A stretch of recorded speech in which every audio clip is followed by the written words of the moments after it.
नमो नमः। प्रवाचिका अहंदया जोशी संस्कृताध्ययने समेषां स्वागतम्। अधुना अग्रिमा कथा पठिष्यते। अस्तु तर्हि आरंभं कुर्मः। निरीच्छ समर्थ महाराजांचा अभिषेक समारंभालाही आले नव्हते. पंडित गागा तर दूरस्थच होते. आमंत्रणे गेली होती. गडावर दुसऱ्या महाभिषेकाची तयारी जारीला लागली. 12 महाल, 18 कारखान्यांची सजावट रांगोटी सुरू झाली. रामजी दत्तो या कारगिराने घडवलेल्या सुवर्णी मानछत्राच्या पालखीसह संभाजीराजे, कविकुलेश, खंडोजी, उमाजी पंडित यांना घेऊन रायगड उतरले. कुलदेवता भवानीला ते षोडशोपचारात भवानीची पूजा बांधून तिला मानछत्र अर्पण करून राजांनी मिटल्या डोळी, जोडल्या हातांनी पाठराख्या जगदंबेला आशीर्वाद मागितला. सिंहासन थोर आहे, आम्ही लहान आहोत. तुमच्या आशीर्वादानच ही जिम्मेदारी निभणार आहे. आबासाहेबांना होते तसे आमच्या पाठीशी कुणी नाही आहात त्या तुम्ही ऐकल्या. आम्हास परडीत घ्यावे, हाती येश भरावे, भुत्ते पण रक्षून चालवावे. रात्री प्रतापगडावर आईच्या मानाचा गोंधळ मांडून थोरल्या स्वामींच्या रोजपूजेच्या स्फटिक शिवलिंगावर सविध अभिषेक करून एक मुक्काम करून राजे रायगडी परतले. आता गडाला माणसांची अखंड रीघ लागली. वासुदेव पिंगळे, बैरागी, फकीर, गोसावी, फक्कड, बिदागीच्या आशेनं गड चढून आले. त्र्यंबक, नाशिक, कराड, करवीर, आळंदी अशा तीर्थक्षेत्रांचे ब्राह्मण रायगडावर आले. डेरे, शामियाने, कमानी, राहुट्या यांनी गडमाथा फुलून गेला.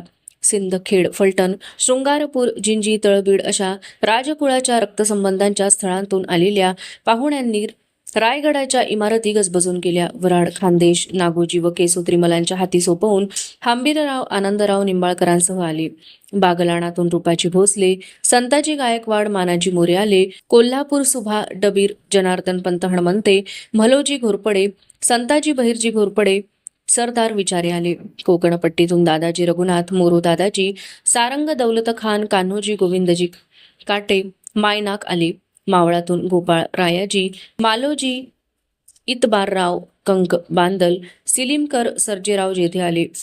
हरजीराजे, अचलोजीराजे, महाडिक, गणोजी, कान्होजीराजे शिर्के, पिलाजी मामा यांच्यासह येसुबाईंच्या मातोश्री आल्या. समर्थ शिष्य दिवाकर, चिंचवड, पाटगाव, मारूळ, कुर्टे येथील मठांचे संत शिष्य आले. तुळजापूर, प्रतापगड, माहूल येथील देवीच्या मंदिरांच्या गायिका आल्या. देशोदेशींचे भाट, चारण, शाहीर, गायक, नर्तक, कवी आले. 50,000 माणूस राशीने गडाला दाटले. जागजागी मुदपाकाचे मंडप उठले. चुलवणांवर अन्नांचे हांडे रटरटू लागले. रायगडाला यात्रास्थानाचे स्वरूप आले. गडाच्या चित लहाना महादरवाजा, जगदीश्वर, शिरकाई, हनुमंत या मंदिरद्वारांना सुवर्णी पत्र्याने वेष्टीत श्रीफलांची तोरणे लटकली. मंदिर माथे तिकोनी भगव्या पताका मिरवू लागले.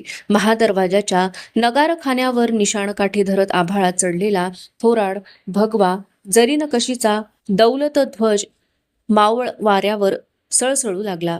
माघ शुद्ध पंचमीचा मंगळवार मंगल कलश घेऊन उमटला. विधींना प्रारंभ झाला. स्नान घेऊन ठेवणीचे तलम राज आसवाबात परिधान केलेले संभाजीराजे, येसुबाईंसह पेशवे निळोपंत पिंगळे, सुरनीस आबाजी सोनदेव, मुजुमदार अण्णाजी दत्तो, न्यायाधीश प्रल्हाद मिराजी, सेनापती हंबीरराव येसाजी कंक, डबीर जनार्दनपंत हणमंते, दानाध्यक्ष मोरेश्वर पंडितराव वाकनीस, रामचंद्र दत्तो, त्रिमल अशा प्रधान मंडळाच्या मेळाने बालेकिल्ल्याबाहेर पडले. त्यांच्यापुढे बाळंभट, राजोपाध्ये, अनंत भट, कावळे आणि व्युत्पन्न ब्रह्मवृंद चालला. कविकुलेश, केशव पंडित, उमाजी पंडित चालले. वृद्धत्वाने थकल्या धाराऊला सोबत येऊन येसुबाई मेळण्यात बसल्या. त्या मेळण्यामागून अनवाणी पावलांनी संभाजीराजे सर्वांसह आघाडी मनोऱ्या बाहेर पडले. हजारो माणसे त्यांचे दर्शन घेत होती. राजमंडळ रायगड उतरून पाचाडात आले. सर्व असामी थोरल्या मातोश्रींच्या छत्रीकडे चालल्या. राजोपाध्ये, अध्वर्यू, अनंत भट यांनी मासाहेबांच्या छत्रीची सविध महापूजा बांधली. जिजाऊंच्या पदचिन्हांवर संभाजीराजे येसुबाईंनी बेलफुलांच्या उंजळी वाहिल्या. जोडीने छत्रीच्या पायरीला माथे टेकले. ती राजमने अनंत भावनांनी भरून आली. ती दगडबंद छत्री अभिषेकी जोडप्याला मूक आशीर्वाद देत होती. औक्षवान व्हा, विजयी व्हा, फुलवंत फळवंत व्हा. जिजाऊंचे आशीर्वाद घेऊन राजमंडळ पुन्हा गडावर आले. जगदीश्वराजवळ शिरोजी इंदुलकराने उठवलेल्या महाराजसाहेबांच्या छत्रीची महापूजा बांधण्यात आली. अभिषेकी जोडप्याने आबासाहेबांच्या पदचिन्हांवर बेलभंडारा वाहून त्यांच्यासमोर नम्र भावे माथे नमविले. ती चक्रवर्ती पदचिन्हे मूक धीर गंभीर आशीर्वाद देत होती. धैर्यवान व्हा, पहिले सेवक आणि सर्वात शेवटी तुम्ही राजे आहात हे ध्यानी ठेवा. आयुष्यमान व्हा. सतीच्या वृंदावनाचे, गडदेव जगदीश्वराचे व शिरकाईचे दर्शन घेऊन संभाजीराजे बालेकिल्ल्यात परतले. आता शांती होमांना प्रारंभ झाला. पहिला होम होता विघ्नहर्त्या विनायकाच्या शांतीचा. राजजोडप्याने गणेश मूर्तीचे सविध पूजन केले. 21 उंची वस्त्रे अलंकार गणेशाला अर्पण करण्यात आले. 21 पक्वान्नांचा भोग गणनायकाला देण्यात आला. अथर्व शीर्षाच्या पवित्र मंगल मंत्रघोषांनी बालेकिल्ला भरून निघू लागला. ओम नमस्ते गणपतये. त्वमेव प्रत्यक्षं तत्त्वमसि. त्वमेव केवलं कर्तासि. त्वमेव केवलं धर्तासि. त्वमेव केवलं हर्तासि. त्वमेव सर्वं खल्विदं ब्रह्मासि. त्वं गुणत्रयातीतः. त्वं कालत्रयातीतः. ओम गं गणपतये नमः. विनायक शांतीनंतर पुरंदर शांती, ऐंद्र शांती, देवक शांती, मृत्युंजय असे शांती होम करण्यात आले. होमकुंडात अर्पिल्या जाणाऱ्या दूध, तूप, मध, काष्ट समिधा यांच्या दरवळाने गडमाथा शुचित प्रेरक झाला. अनिष्टांचे सांत्वन करून इष्टांना औतण करीत पंचमीचा होम हवनांचा दिवस डुबला. षष्ठीचा दानधर्माचा दिवस वर उठला. आज बुधवार होता. बालेकिल्ल्याच्या हमचौकात एका चौथऱ्यावर प्रशस्त पारड्यांची तुला सिद्ध करण्यात आली होती. ती पुष्पमाला आणि आंबवती श्रीफलांनी सुशोभित करण्यात आली होती. तिचे पूजन करण्यात आले. घंगाळातील घटिका पात्र डुबतीला लागले. तुला संपन्न होण्याचा मुहूर्त आला. संभाजीराजांनी मोजड्या उतरल्या आणि ते तुळेला हळदी कुंकू वाहून चौथऱ्यावर चढले. राजोपाध्यांनी त्यांना तुलेच्या दक्षिण पारड्यात बैठक घेण्यासाठी हात इशारा दिला. पवित्र मंत्रघोष उठू लागले. राजे दक्षिण पारड्याजवळ आले. काय वाटते कोणास ठाऊक, पण त्यांनी छातीवरची कवडी माल उतरून ती राजोपाध्यांच्या हाती दिली आणि मगच पारड्यात पाय ठेवून वीर बैठक घेतली. वाम पारडे खणखणत्या सोनमुहुरांनी भरताच दक्षिण पारड्याने भुई सोडली. महाबळेश्वरावर झालेले थोरल्या मासाहेबांचे राज्याभिषेक समयी झालेले आबासाहेबांची दोन्ही तुलादाने राजांना आठवली. सुवर्ण तुला झाली. मग चांदी, पितळ, तांबे, लोखंड, साखर, 18 धान्ये, कापूस, नारळ, मीठ, गूळ, सुपारी, मसाले, तेले यांनी राजांच्या भारंभार तुला संपन्न करण्यात आल्या. महाराणी होऊ घातलेल्या येसुबाईंच्याही तुला जोखण्यात आल्या. एक तुला धाराऊचीही करण्यात आली. राजजोडप्याने तुला झाल्या वस्तूंना हस्तस्पर्श दिले. दानाध्यक्ष मोरेश्वर पंडितरावांच्या देखरेखीखाली त्या वस्तू भट, भिक्षुक, गोसावी, फकीर, बैरागी यांना दान करण्यात आल्या. वस्त्रे, धान्ये, मोहरागाई यांची दाने झाली. षष्टीचा दिवस दानाने संतुष्ट झाल्या जीवांचे आशीर्वाद आपलेसे करीत डुबला. माघ शुद्ध सप्तमीची पहाट रायगडावर फटफटू लागली. आज गुरुवार होता. महाअभिषेकाचा दिवस. गड इमारतीची अंगणे सुवासिनींनी सडेसिंचून रांगोळ्यांनी चितारली. दिवल्यांच्या रोषणाईने व्यापारपेठ, बालेकिल्ला, जगदीश्वर, शिरकाईचे मंदिर असा सारा गडमाथा लखलखून निघाला. पहाट धरूनच अभिषेक विधींना प्रारंभ झाला. नगारखान्यावरून उठणारी नौबत नगारा चौघड्यांची मंद दुडदुड पहाट वाऱ्याच्या गारव्यात मुरू लागली. उपोषणाच्या व्रतात असलेले संभाजीराजे व येसुबाई हे राजजोडपे सरंजामी मेळाने बालेकिल्ल्याच्या खासेवाड्या बाहेर पडले. मंत्रित धाग्यांनी फेर घालून सिद्ध केलेला सुवर्ण कलशांचा अभिषेक चौक आला. त्या आखीव अभिषेक चौकाच्या पूर्व दिशेला सुवर्ण घृत कलश घेऊन मुख्य प्रधान निळोपंत पिंगळे, पश्चिमेला दह्याचा ताम्र कलश तोलून अमात्य अण्णाजी दत्तो, उत्तरेला मधाचा सुवर्ण कलश घेऊन दानाध्यक्ष मारेश्वर पंडितराव, दक्षिणेला दुधाचा रौप्य कलश घेतलेले सेनापती हंबीरराव, ईशान्येला प्रतिकरूप सोनेरी न्यायतराजू तोलून धरलेले न्यायाधीश प्रल्हाद निराजी, आग्नेयीला मोतीलगाचे छत्र उंचावून धरलेले सचिव आबाजी सोनदेव, नैऋत्येला सुवर्णमुठीचा पंखा घेतलेले सुमंत जनार्दन पंत हणमंते आणि वायव्येला सोनमूर्छेल हाती धारण केलेले मंत्री रामचंद्र दत्ताजी त्रिमल असे अष्टदिशा पालांसारखे अष्टप्रधान हरीने उभे राहिले. त्यांच्यासोबत बाळाजी अवजी, कवी कुलेश, केशव पंडित, उमाजी पंडित, येसाजी कंक अशा असामी उभ्या राहिल्या. चौकात मांडल्या दक्षिण सोन चौरंगावर संभाजीराजे व वाम सोन चौरंगावर येसुबाई पूर्वाभिमुख बसल्या. ब्राह्मण अभिषेक मंत्रांचा अखंड उद्घोष करू लागले. मुहूर्त धरून राजजोडप्याला प्रथम पंचामृताचे स्नान घालण्यात आले. दूध, तूप, दही, मध अशा समृद्धी रसांचे स्नानानंतर मंत्रभारित असे सप्त नद्यांचे पवित्र शुद्धोदक संभाजीराजे आणि येसुबाईंच्या मस्तकावर मंत्रघोषांच्या उद्गायनात सिंचले जाऊ लागले. अभिषेक होताच काश्याच्या परातीतील कढी व तुपरसात राजमुद्रांनी आपले मुखदर्शन घेतले.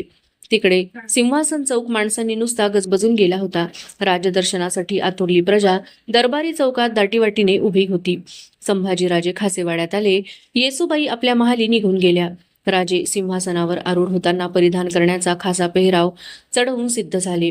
नमस्कार करून त्यांनी पुष्पमालांनी मंडित कोदंड खांद्यावर चढविला. बाणयुक्त भाता त्यांच्या पाठीशी येईल असा बांधण्यात आला. कमरेला भवानी चढली. जोत्याजी केसरकराने समोर धरल्या दर्पणात निरखताना त्यांना आपलेच रूप आगळे वाटू लागले. मस्तकी गर्दकेशरी टोप, अंगी चुणी बाह्यांचा जरी कोयऱ्यांचा श्वेतवर्णी तलमजामा, त्यावरून फिरलेले जरी किनारी पितांबरासारखे उपरणे, कंठात रत्नजडित हार व मोतीकंठे, त्यांना घेर टाकलेली भवानीमाला, कानी चौकडे, कपाळी शिवगंध, कमरेला आवळलेला तलम गर्द निळा शेला, ठिपक्यांचा चुणीदार मांडचोळणा, खांद्यावर कोदंड, कमरेला भवानी तलवार, दाट दाढी मिशांची, कमानी भोवयांची, पुखरतेजी डोळ्यांची, फरीमाटाची पुष्टमुद्रा दर्पणातून त्यांना शांतपणे म्हणत होती. संभाजीराजे भोसले, आम्हास नीट पारखून ठेवा. आम्ही मराठी दौलतीचे अभिषिक्त छत्रपती आहोत. शककर्त्यांचे वारस आहोत. तुमच्या आमच्या नात्याची कधी चुकून सुद्धा गफलत होऊ देऊ नका. आजवर कधीच न उमटलेला आगळाच राजगंभीर भाव संभाजीराजांच्या मुद्रेवर तरारून आला. गर्द जांभळा सोनबुट्ट्यांचा शालू ल्यालेल्या, सुवर्णी कमरबंद कसलेल्या, मोतीबंद नथ नाकी शोभणाऱ्या, आडवे कुंकुपट्टे कपाळी धारण केलेल्या येसूबाई खासेवाड्यात येत होत्या. त्या सुद्धा संभाजीराजांना नेहमीच्या श्रीसखी येसूबाई वाटेच नात. आघाडीला अब्दागिरे, गुर्जबदार चौरीवाले, अलकाभी ठेवून अष्टप्रधान ब्रह्मवृंद यांच्यासह संभाजीराजे आणि येसूबाई खासेवाड्यातून सिंहासन चौथराला मिळणाऱ्या राजमार्गाने चालले. अष्टप्रधानांनी सिंहासनाचे आपापले मानकरी सोनखांब घेतले. येसूबाई आडपडद्यांच्या राणीवशात गेल्या. सिंहासनारोहणाचा सुमुहूर्त होताच राजोपाध्ये अनंत भट यांनी राज आसन आपले करावे अशा अर्थाने राजांना हात केला. कोदंडधारी सिंहासनाचे दक्षिण पाऊल पुढे घेत राज आसंदीला पदस्पर्श होणार नाही अशा दक्षतेने त्या पूर्वाभिमुख सुवर्णी सिंहासनावर आरूढ झाले. मंत्रघोषांनी सिंहासन चौथरा न्हाऊन निघू लागला. पेशवे निळोपंत ओंजळी सोन मोरा घेऊन राजदंडधारी स्वामींना सुवर्ण स्नान घालू लागले. अनंत भटांनी मोतीलग छत्राला हात स्पर्श दिला. संभाजीराजांनी छत्रपती पदाचा स्वीकार केल्याची ग्वाही देण्यासाठी हातपंजा उठविताच मानकऱ्यांनी दाटला दरबार रिवाजासाठी लावला. गुर्जबदारांनी हातीचे सुवर्णी गुर्जबी दंड उचलून तिबार आपटत खड्या आवाजीत अलकाबी ललकारा दिल्या. राजश्रिया विराजित सकर राजलक्ष्मी अलंकृत गो ब्राह्मण प्रतिपालक हिंदू पदपादशहा श्रीमन महाराज संभाजीराजे निगाह निगाह अदब, तोफांची भांडी बंदुका उखळ्या कडकडत निगाह ठेवत अदब राखत मराठी दौलतीच्या दुसऱ्या छत्रपतींना मानमुजरा देऊ लागल्या. दरबार चौकात देशोदेशींचे चारण थाट शाहीर कवींनी शंभूस्तुतीच्या कवनांचे एकामागून एक फड धरले. पंडित जीवनतत्वावर वादविवाद लढवू लागले.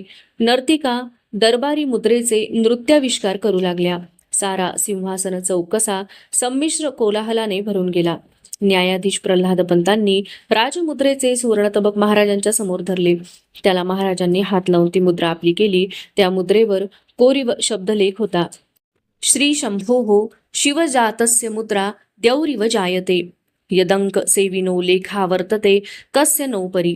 महाराजांनी अष्टप्रधानांना मानवस्त्रांची भरगच्च तपके बहाल केली. कवी कुलेशांना राज आसनासमोर पाचारून त्यांच्या खांद्यावर मानवस्त्रे ठेवीत महाराजांनी त्यांना किताबत मेहर केली. छंदोगामात्य महाराजांनी हातस्पर्श दिलेले एक मानतबक राणीवशातील महाराणी येसूबाईंच्याकडे सेवेला रुजू होण्यासाठी चालले. त्या तबकात येसूबाईंची महाराणी म्हणून, पत्नी म्हणून, जीवनसोबतीण म्हणून कदर करणारी अख्त्यारी मुद्रा होती. त्या मुद्रेवर कोरीव शब्दलेख होता. श्री सखी राज्ञी जयती. महाराजांनी जमल्या कलावंतांना कदर म्हणून वस्त्रे होऊन अलंकार बहाल केले. जमल्या रयतेला प्रत्येकी 3 होऊन देण्यात आले. कुतुबशाही, आदिलशाही, फिरंगी, टोपीकर, वलंदेज, डिंगमार दरबारातून आलेल्या वकिलांनी महाराजांना नजराणे पेश केले. त्यांना फेर नजराणे देण्यात आले. छत्रपती संभाजी महाराज रायगडच्या सुवर्णी सिंहासनारूढ उगवतीला डोंगर कडांवर उठून दिसणारे सूर्य निरखू लागले. त्या बिंबात जशी मुद्रेची अक्षरे सोनवर्णात फेर धरत होती. श्री शंभोः शिवजातस्य शिवपुत्र शंभूराजाची ही मुद्रा द्यौरिव जायते. तेजस्वी राजमुद्रा शोभून दिसते आहे. यदंक सेविनो लेखा राज अंकित अशा या मुद्रेची अधिकार सत्ता वर्तते कस्य नोपरी. कोणावर चालत नाही. राज इतमामात हा दुसरा महाअभिषेक रायगडावर संपन्न होत होता. पण या अभिषेकावर मूक बहिष्कार ठेवलेल्या सोयराबाई रामराजांसह आपल्या महाली होत्या. रामराजांना कसलाही विधी करू देण्यास त्यांनी स्वच्छ नकार दिला होता. सिंहासनी बसल्या संभाजीराजांसमोर सूर्यरूपाने टळटळीत सवाल खडा होता. जलाभिषेक घेतलेला आपला माथा आशीर्वादासाठी ठेवावा तो कुणाच्या वडीलधाऱ्या चरणांवर. अवशिष्टा कथा अग्रिमे भागे पठिष्यते अस्तु तर्हि पुनर्मिलामः. तावन् मंगलं भूयात् शुभं भूयात्. नमो नमः. धन्यवादः.